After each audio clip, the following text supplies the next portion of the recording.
पनवेल महानगरपालिकेच्या निवडणुका अवघ्या 2 दिवसांवर आल्यात। यासाठी आता उमेदवार देखील सज्ज झालेत। प्रचाराची तोफ आज संध्याकाळी 5 वाजता थांबणार आहे। या सर्व पार्श्वभूमीवर प्रभाग क्रमांक 9 मधील उमेदवार आपल्या सोबत आहेत। प्रतिभा भोईरताई यांच्याकडून आपण बातचीत करणार आहोत। त्यांचा जीवन प्रवास नेमका कसा होता। ताई आपल्यासाठी वेळात वेळ काढून आलेले आहेत इथे। नमस्कार ताई, एकेबी मराठीमध्ये तुमचं खूप स्वागत आहे। काय सांगाल, सध्याचं माहोल कसं आहे? प्रचारास थांबणार आहे संध्याकाळी, काय हे 13 दिवस होते नेमके तुमच्यासाठी? माझ्यासाठी हे 13 दिवस खूप महत्त्वाचे आणि त्याच्यासाठी मला खूप वेळ पण द्यावा लागला आणि मी सर्वांना धन्यवाद पण करते की सर्व माझ्या प्रभागातील सर्व ग्रामस्थ मंडळींनी, शहर भागातील माझ्या सहकाऱ्यांनी मला खूप खूप मला सहकार्य केलं। ताई बघायला गेला तर 13 दिवस प्रचार तर चालू होता, पण बघायला गेला तर जेव्हा उमेदवारीचा अर्ज भरत होतात या आधी तुमचा काही राजकीय वारसा होता का? म्हणजे नेमकी राजकारणाची सुरुवात कशी झाली? तरी मी तुम्हाला थोड्या म्हणजे शॉर्टली मी तुम्हाला सांगते, आपल्याकडे तेवढा वेळ नाहीये। मी लहान असताना म्हणजे मला वाटतं 9वी मध्ये असताना 1998 मध्ये ते पहिले रायगडचे खासदार झाले आणि तेव्हापासून मला समजायला लागलं की आपल्यामध्ये राजकीय काहीतरी वारसा आहे आणि पुढे तो आपल्याला जपला पाहिजे आणि त्यांच्या पावलावर पाऊल टाकत आम्ही आज इथपर्यंत आलेलो आहोत। रामचंद्र ठाकूर साहेब जेव्हा खासदार झाले त्यांच्या प्रचाराच्या वेळी आम्ही लहान असताना, मी 9वीला असताना मी त्यांच्या रॅल्या जशा आता निघतायत त्या पद्धतीने आम्ही त्या रॅलीमध्ये भाग घ्यायचो, झेंडे पकडायचो आणि घोषणा वगैरे देत जायचो। पुन्हा ज्या प्रभागात जायचो तिथे पण काय असायचं, नक्की काय होतं एवढं काय आम्हाला समजायचं नाही। तेव्हा खरं तर लहानपणी हे घोषणा वगैरे देत होता तेव्हा लहानपणीची मजा खरं तर वेगळी होती। पण असं कधी वाटलं होतं का मी उमेदवार म्हणून उभी राहीन? वाटलं नव्हतं, पण एक मनामध्ये माझ्या सतत असायचं। माझा स्वभाव असा आहे की मी मन मिलावू आहे, सगळ्यांमध्ये लगेच मिसळते आणि सहकार्याची भावना मला मी लहान असताना म्हणजे एक 3री-4थी मध्ये होती, म्हणजे जसं समजायला लागलं तसं माझं शिक्षणाचं म्हणजे जे काही सहकार्य असायचे आणि त्याच्यातून माझा स्वभाव असा होता की मी माझ्या मैत्रिणी असायच्या, त्यांना मी माझे बुक्स म्हणजे आपणच्या मार्गदर्शनाखाली मला ते मिळायचे आणि मी माझ्या मैत्रिणी त्या थोड्या माझ्यापेक्षा आर्थिकदृष्ट्या थोड्या होत्या, कमी होत्या। मग मी त्यांना काय करायची, आई वडिलांच्या नकलत मी त्यांना माझ्या बुक, पेन्सिल, पेन देऊन टाकायची आणि मग आईने विचारला की मी तुला कालच पुस्तकं आणलेली, वह्या आणलेल्या, कुठे गेली? मग मी बोलायची माझी वही हरवली। मी कपडे सुद्धा मी माझ्या मैत्रिणींना दिलेले आहेत आणि मग आईने विचारला अगं शर्ट कुठे गेला?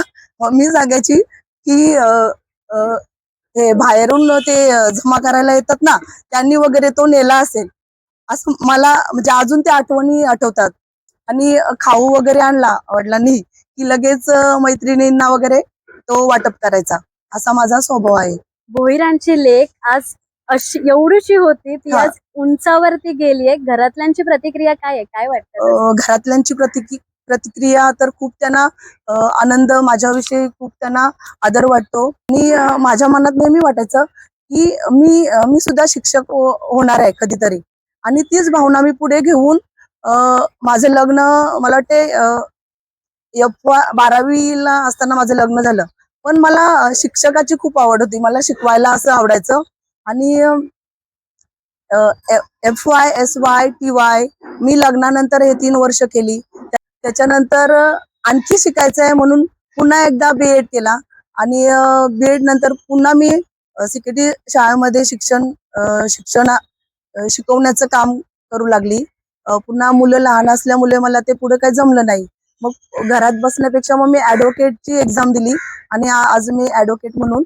बघायला गेलं तर घरची जबाबदारी, त्यात लोकांची जनसेवा आणि आता प्रचाराची रणधुमाळी, हे सगळं मॅनेज कसं झालं? हे खूप मोठं काम आहे। सपोर्ट म्हणजे माझ्या मिस्टरांनी मला खूप सहकार्य केलं, त्यांनी कधीही मला असं हे केलं नाही शिक्षणाच्या बद्दल किंवा सामाजिक कार्याबद्दल की तू आज जाऊ नको किंवा काय असं वगैरे त्यांनी काय कधी म्हणाले नाही. तू जे करते ते चांगलंच करते हे त्यांना माहिती होतं आणि ते मला प्रत्येक वेळेस सपोर्ट करत आले. ताई, बघायला गेलं तर आम्ही देखील इथे या विभागामध्ये फिरत होतो, लोकांचा कौल जाणून घेत होतो. लोकांच्या मतानुसार तुम्ही आता नगरसेविका नसताना देखील विविध कामं केलेली आहेत. काय कामं नेमकी झाली आहेत?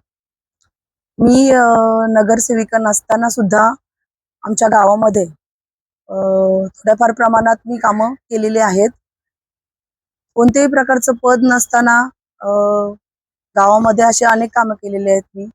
त्याच्यामध्ये अ, आमच्या गावामध्ये पाण्याचा प्रश्न हा खूप भेडसावत असतो. तर अ, आपले महानगरपालिकेचे सभागृह नेते परेशदादा ठाकूर यांच्या नेतृत्वाखाली आम्ही त्यांना पत्र आम्ही त्यांना मागणी केली होती की आमच्या गावामध्ये पाणी नाहीये. तर तो प्रश्न सुद्धा दादांनी लगेच त्यांनी आमचा प्रश्न सोडवलेला होता. त्यासाठी आम्ही गावामध्ये 10,000 लिटरच्या 10 टाक्या सुद्धा बसवण्याचे काम आम्ही एका रात्रीत केलेलं होतं. प्रत्येक गावामध्ये प्रत्येक अलीमध्ये 10 लिटर टाकी बसवण्याचं काम आम्ही केलं. रामचंद्र ठाकूर सामाजिक विकास मंडळातर्फे दरवर्षी आम्ही रायगड जिल्हा परिषदेची शाळा टेंभोडे तसेच अनेक गावातील शाळांमध्ये सुद्धा रामचंद्र ठाकूर सामाजिक विकास मंडळातर्फे आम्ही मोफत वह्या वाटपाचं काम दरवर्षी आम्ही न चुकता करत असतो. तसेच कोविडच्या वेळेस आम्ही रामचंद्र ठाकूर सामाजिक मंडळातर्फे धान्य वाटप असू द्या, मास्क वाटप असू द्या, असे अनेक उपक्रम आम्ही गावामध्ये त्यावेळी गरज होती त्यावेळेस आम्ही ते सर्व ग्रामस्थ मंडळांना आम्ही ते सहकार्याचं काम केलेलं आहे. कोविडची लस सुद्धा आम्ही महानगरपालिकेच्या परेशदादा ठाकूर यांच्या नेतृत्वाखाली आम्ही लसीचे वाटप हे आम्ही गावामध्ये आणून दिलेले होते. ई श्रम कार्ड असू द्या ते सुद्धा आम्ही गावामध्ये आणून त्याचं एक कॅम्प लावून ते वाटप करण्यात आले होते. शैक्षणिक साहित्य म्हणजे जे आपले गावातील आर्थिक दुर्बल जे घटकातील मुलं आहेत त्यांच्यासाठी आम्ही शैक्षणिक साहित्य वाटप केले. अशी अनेक कामे आम्ही गावामध्ये केलेली आहेत.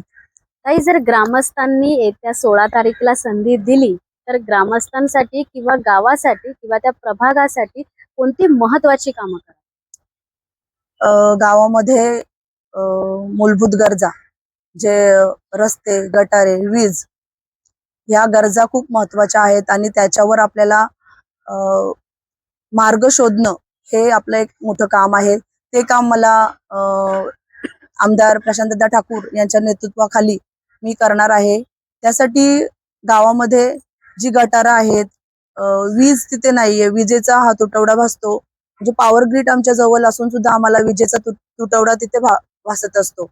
त्याच्यावर निराकरण करण्यासाठी मी दादांच्या मार्गदर्शनाखाली ग्रामस्थांना सहकार्य करण्याचं काम मी करणार आहे. धन्यवाद ताई, वेळात वेळ काढून तुम्ही आम्हाला वेळ दिल्याबद्दल आणि तुम्हाला तुमच्या पुढील वाटचालीसाठी देखील शुभेच्छा. धन्यवाद. एकंदरीत आपण जर पाहिलं तर या होत्या उमेदवार प्रभाग क्रमांक 9च्या उमेदवार प्रतिभाताई भोईर.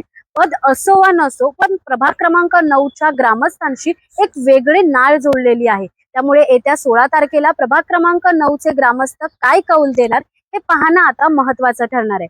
व्हिडिओ जर्नलिस्ट अमोल सह मी धनश्री, AKP मराठीसाठी पनवेल.